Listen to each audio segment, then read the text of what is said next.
Arcane did an amazing job on the time skip. And this is something that you see in a lot of shows, a lot of anime, and somehow it seems like writers use this for just superficial reasons, or even no reason sometimes. It's like a few years pass where the plot just stops for some reason, and then post time skip, the plot just kind of picks up where it left off.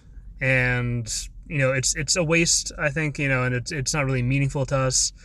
And I think the biggest reason why it doesn't feel meaningful to us is because it doesn't feel like what would actually happen if a few years had passed. It's not how we actually feel about time. But Arcane did everything right. They used the time skip exactly how it should be used. And so I want to talk about that a little bit. And kind of the guiding principle here, my main premise is what I call the progress paradox. Okay? So let's look at kind of where everything is just from appearances after the time skip. So we have all the characters are now like physical specimens. You have Jinx, Echo, Jace, Caitlyn. They're also all really cool now, just like they just seem really awesome. They can do like really cool, like flashy kind of stuff. They moved up in the world, they have status. And that's our impression, right? That's kind of when we're introduced to each character, we have this wow moment at the progress that they made. But to kind of zero in on what's actually happened, let's focus on two main characters. Let's focus on Powder and Jace, okay? So to review where these characters are pre-time skip and post-time skip, we have Powder, who is a little awkward kid who tags along in a minor street gang, and she's virtually useless. None of her inventions work. She doesn't really add anything. She's kind of just is messing things up, right? She's jinxing things. And she idolizes her sister. She wants to be like her. And what we see of kind of the direction of this character, we see her goals are, number one, to make inventions that work. Number two, to be a useful member of the team. And three, to be like her sister. Okay. Then we have Jace. He's a promising student at the university. He's on the verge of being expelled. And his goals are to prove the discovery of hex tech, as this revolutionary thing that he really believes it to be. And also kind of just to be allowed to stay at the university. He wants to continue to be a scientist. Okay, now post-time skip, we have Jinx. Strong, confident, no longer awkward, a real fighter. And let's look at kind of how she did on her goals. So number one, everything she makes now works, and it works like really well and like to devastating effect. Number two, she's not only a member of a team, but she's the second in command of literally the most powerful gang in all of Zon.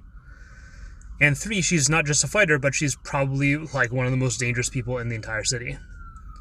Okay, and now we have Jace.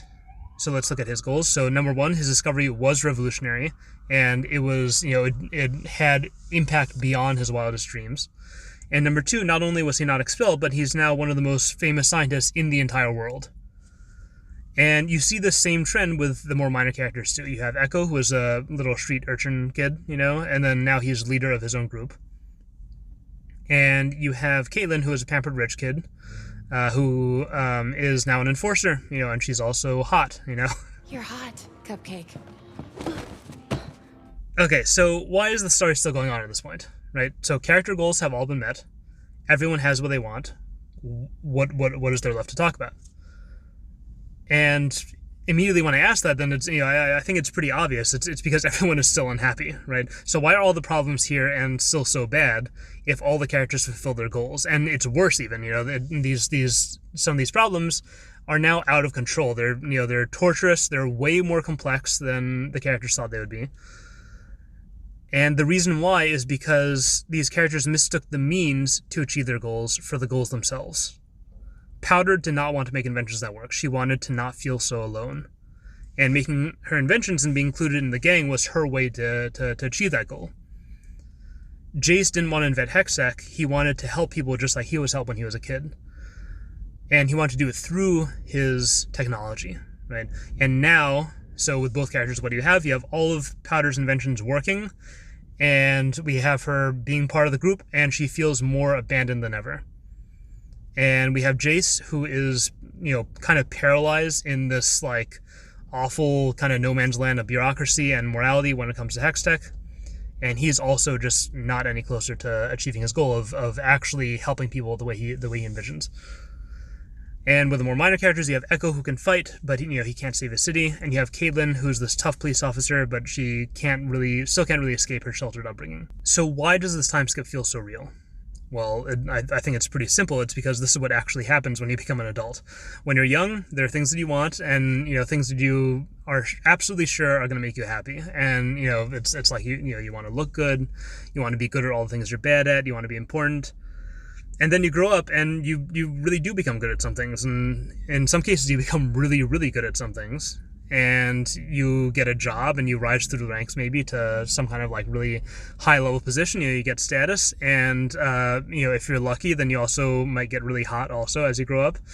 But, you're still a total mess. And, none of these things that you were insecure about, none of these things that you wanted, that you were agonizing about, none of them had anything to do with solving your actual issues. Okay, and I want to point out on the big scale, kind of big picture, this is what also has to happen, or this is what also happens, and has to happen in the show. It has to be demonstrated that big picture in Arcane, you have this divide between Piltover and Zahn, and they each had their plans kind of to solve things. You had Piltover, who basically dealt with Zahn by either leaving it and kind of just hoping it wouldn't affect them, or maybe I don't know if this is stated, but this is kind of the assumption, and I think this is I think this is a fair assumption. I think they probably assumed that a rising tide would lift all ships, and or at least that was kind of like something that they, if they're at a social event and someone accused them of not caring for the Undercity, then that's kind of what the idea that they would pay lip service to. We just need to focus on progress. Progress will solve all of our problems, right?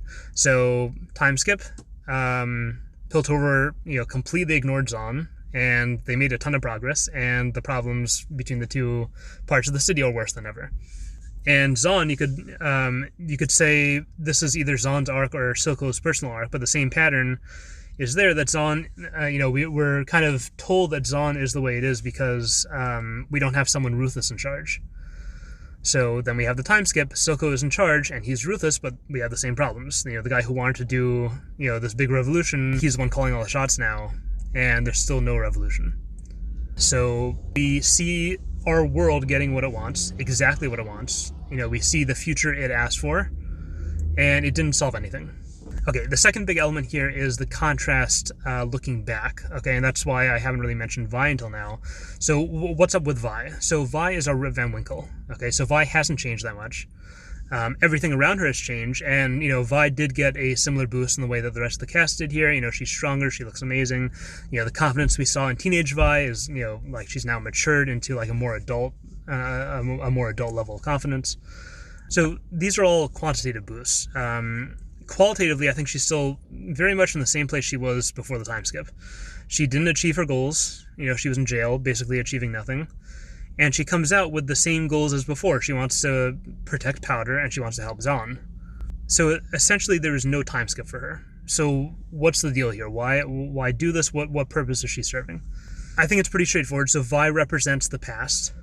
And I think this serves a few functions. First of all, we're also in the past, right? So we suddenly, we're not experiencing the few years of time skip.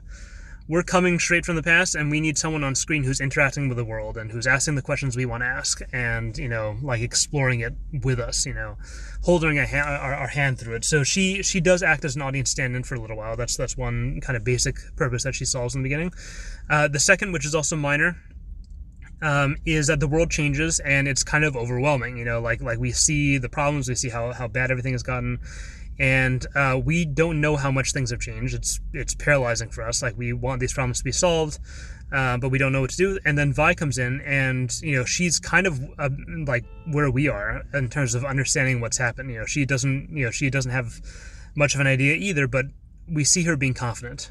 And once we see her being confident and just going out and acting and starting to try to solve the problems, then we get a little more confident too. So Vi also acts as our point of comfort.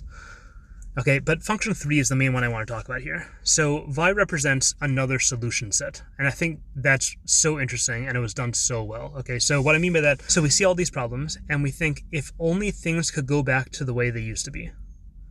And Vi is our chance that will happen. Okay, so things used to be better in Zahn when Evander was in charge, right? He was the only one standing in the way of Silco, and now Evander's faction is completely gone. But with Vi, we think, oh, there's a chance. Silco had taken over everything, but let's see how he does against someone from the old days, right? Someone who actually stood up to him, someone who had a, we remember had a chance against him, right? We're on the verge also of Powder and Vi getting along and growing together before the time skip, and then everything kind of spirals into disaster. But when we saw that scene, at least when I saw that scene, and I was about to go back and watch it for, when I was making this video, and I couldn't because it was so painful. It was this betrayal, and we really felt like it was the thing we didn't want to see happen, like the thing we most wanted to not see happen, of Vi really betraying Jinx, and we wanted it to be this thing that Vi would come back and she would say, no, it didn't mean anything. I didn't mean it. It was in the heat of the moment, and come be my sister again. And the thing is that Vi comes out of the time skip and she confirms that for us. She says it really was a mistake and she didn't mean it. And she wants to find Powder now and she wants to help her. And we know Powder or Jinx, all she wants to do is to find Vi. And we think, perfect, let's solve this. Let's just get them together. That's what they want. And that happens, right? And it doesn't really work. And Vi fights Silco's gang, and we get our hopes up for that too, but that also doesn't really work. And Vi can't save Zahn either. And this is also real. This is, things can't go back to the way they used to be. That's how time actually does work, right? We can't just try old solutions because of how attached to them we are, and how attached to those times we are. Things become obsolete, and that's kind of how time works, right? So we have this interesting dynamic here, and I think this is what makes a time skip work, and this is what makes Arcane's time skip work so well. Because if we're going to depict time, it has to really reflect the deeply human experience of time passing. When we think about the future and we think about the past, then this is how it actually feels. When we're in the past, we think the future is going to solve all of our problems. And when we're in the future, we long for the past. We think if we can get what we want, we'd be happy. And then, after that, we think if things could only go back to the way they were. It's that simple, and we're always wrong. Things don't turn out the way we think, and they can never go back to how they were. And that's really how to not use a time skip as a gimmick. This is doing so much more than that. It's connecting us to feelings we've all felt about the passage of time. But on a story level also, it's developing everything we thought we knew about how the story was supposed to go, and it's developing everything we thought we knew about who these characters were. And, there's also a call to action in here. In order to solve our problems, we need to actually confront them head on. And that's what a real time skip does. A real time skip is about deepening our understanding of the core plot conflict and the core character conflicts, and orienting us towards the inevitability of facing them.